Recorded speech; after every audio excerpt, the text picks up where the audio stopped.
Welcome back to the channel. In today's dream diary, a young daughter has never seen her mother laugh and she is going to find out who, or what stole it. My mom has never laughed. She raised me as a single parent and has been my best friend for as long as I can remember. She wasn't strict or serious, she was always fun, supportive, and caring. She wasn't a psychopath, but she just never laughed. I didn't notice my mom's inability to react to humor until one 4th of July when I was about 6. We all went to Grandma's place to celebrate. My uncle was like any other typical barbecue uncle, chatting with everyone and cracking jokes as he cooked eggs and grilled steak. He held up an egg and tried to "Why did the chicken cross the road?" joke. He hit gold, everyone near the grill burst out laughing, except my mom. That's when I realized I'd never seen her laugh. She'd smile, but there was never a ha. Maybe humor just wasn't her thing. Being the curious 6-year-old I was, I asked her later that night, "Mom, why don't you laugh?"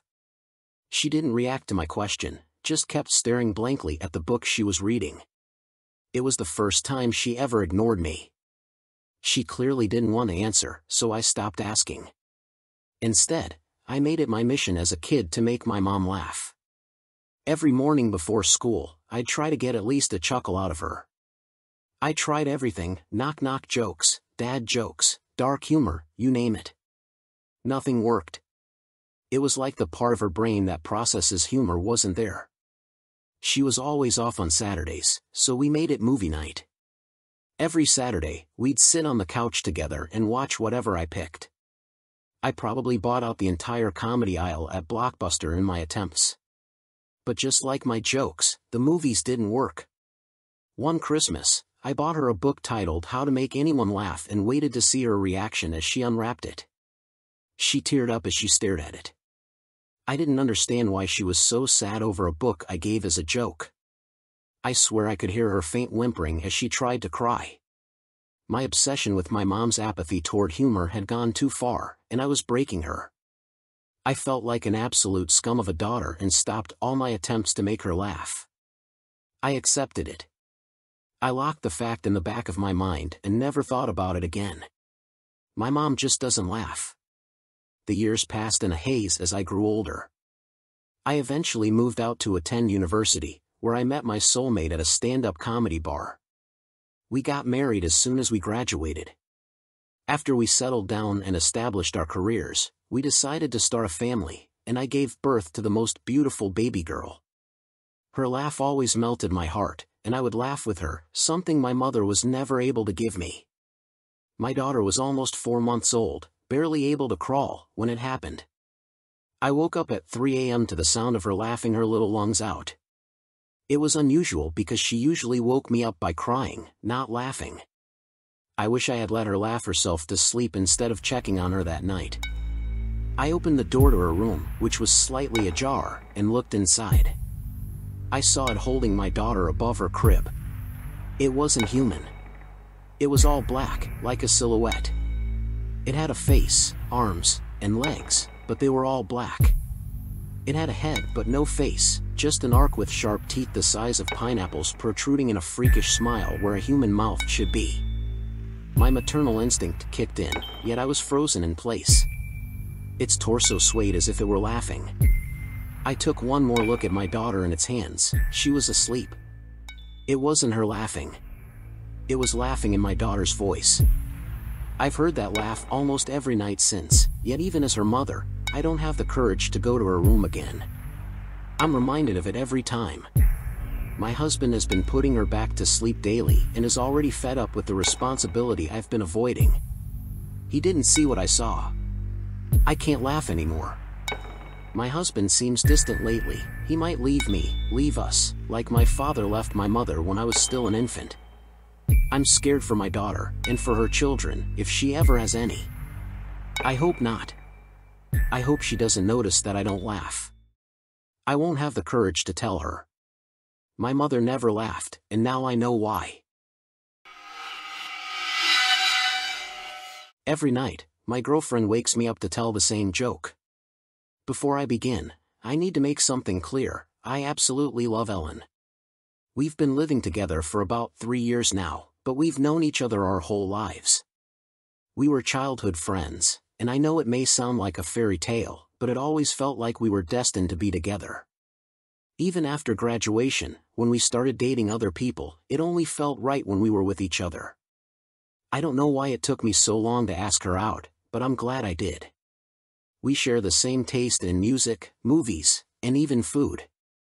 We laugh at the same dumb jokes and know how to comfort each other in times of need.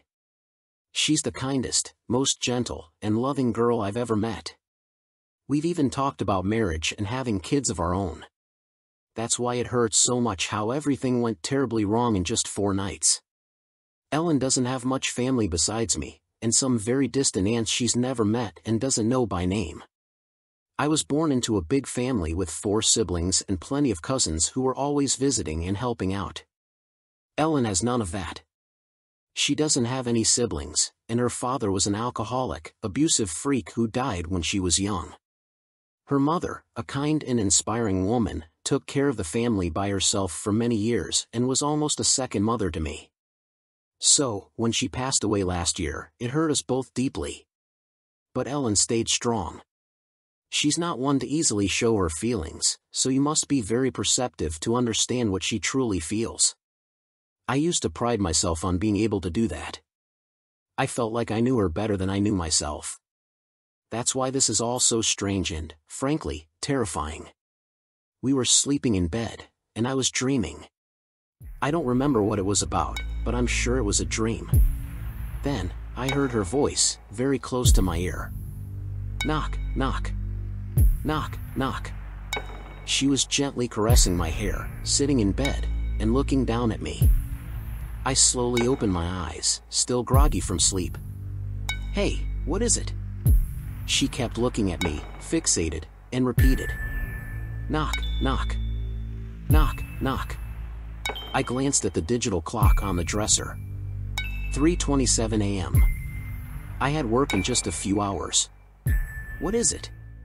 She paused. Please answer the joke. Knock, knock. Knock, knock. Fine, I accepted, expecting some kind of surprise. Ellen wasn't the type to do something like this for no reason. Who's there?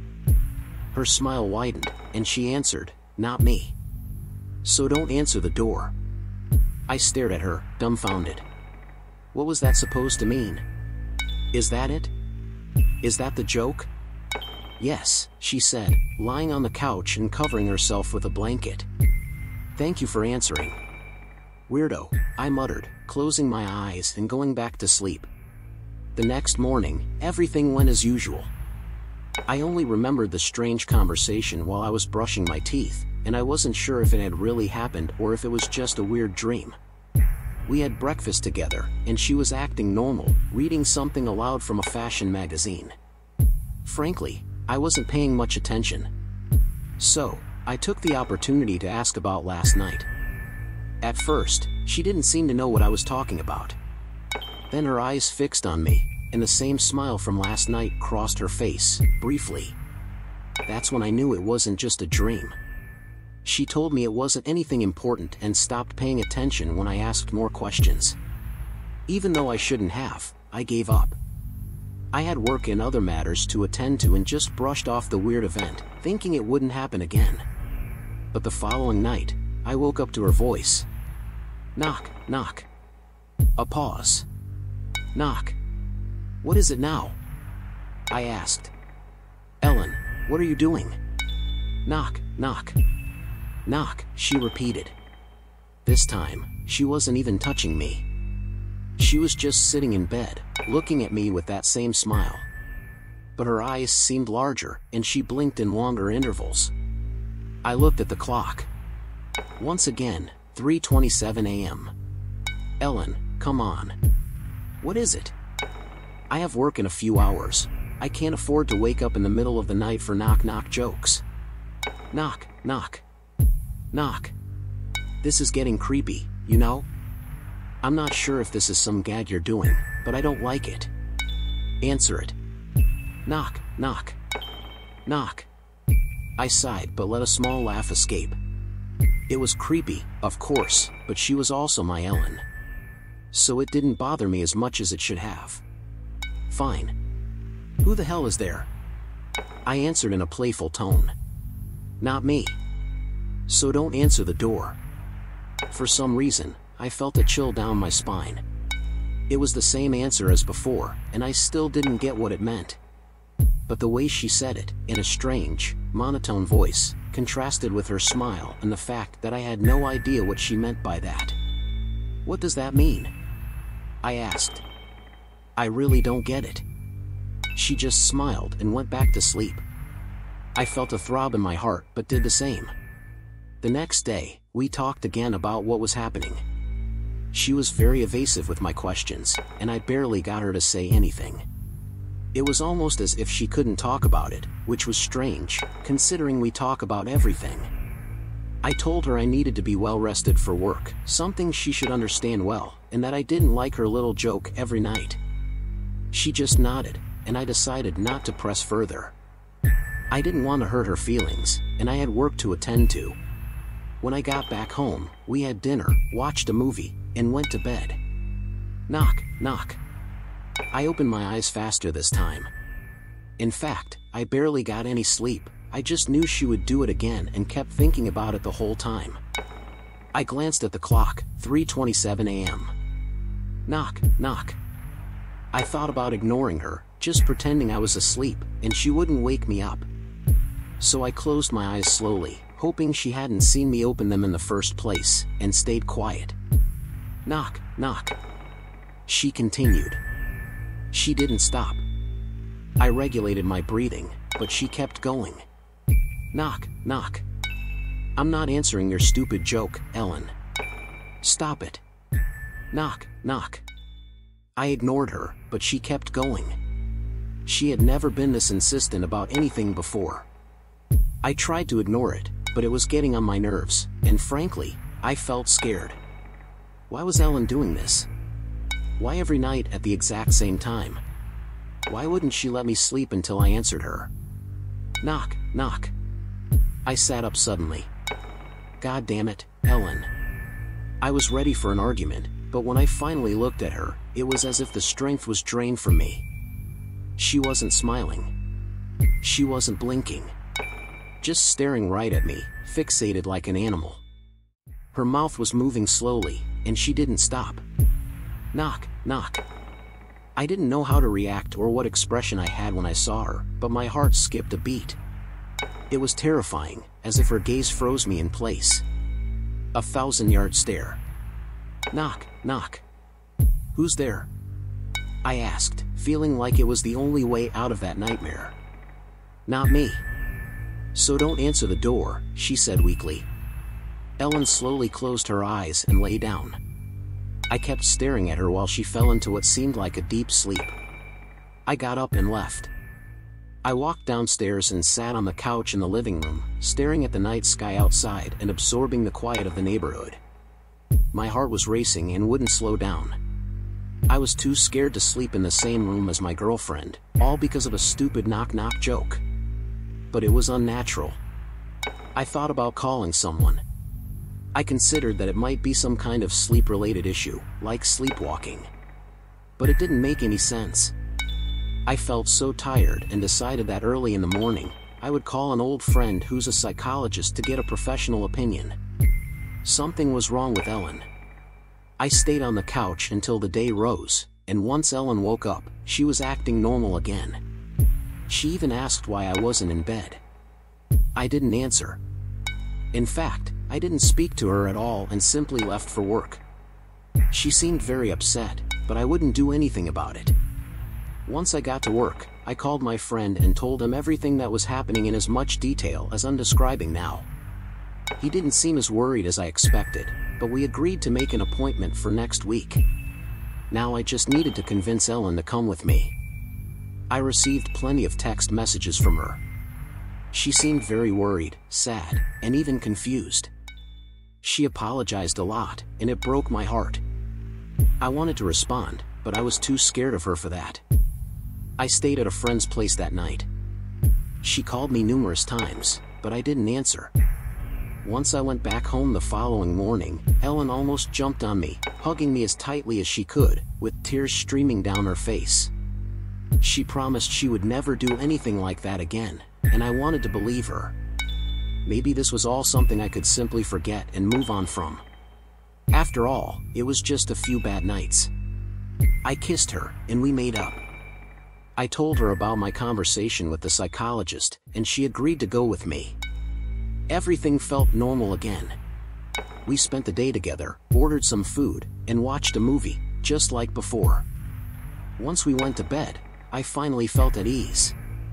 Ellen quickly fell asleep in my arms, but I stayed awake a bit longer, making sure everything was fine. I even laughed at myself for thinking that my girlfriend was somehow possessed by a knock-knock joke. I closed my eyes and went to sleep. I woke up. The clock read 3:27 a.m. My heart started racing as I realized Ellen was moving beside me. I thought about running, but the paralysis was too strong. I was petrified, waiting for it to happen again.